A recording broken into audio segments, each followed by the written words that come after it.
మీకు తెలుసా ఇట్లా రూట్స్ వచ్చి స్ప్రౌట్ అయిన ఆలు కానీ లేకపోతే ఇట్లా పర్పుల్ కలర్ కొన్ని గ్రీన్ కలర్లో మారుతాయి కదా ఆలుగడ్డలు, అవి అస్సలు తినొద్దు గైస్. ఒకవేళ తింటే ఇప్పుడే ఆపేయండి, ఇట్ ఈస్ వెరీ డేంజరస్ అనమాట. బట్ పడేస్తామా అవి అంటే పడేయొద్దు, let's grow a plant out of it. మనం ఎప్పుడు వేసేది అదే కదా.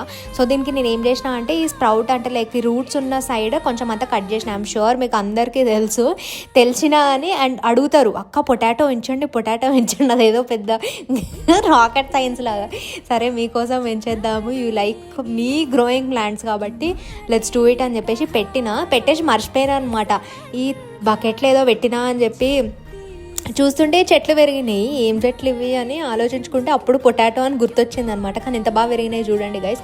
అండ్ దీంట్లో అంటే లైక్ ఆల్మోస్ట్ ఒక 3-4 kgs ఆలు నాకు రావాలంటే ఎన్ని రోజులు పెట్టాలి దీన్ని ఇట్లనే అనేది let me know in the comments. And ఎన్ని రోజులకే అన్ని కిలోస్ ఆఫ్ ఆలు కింద తయారవుతుంది అనేది కూడా చెప్పండి నాకు.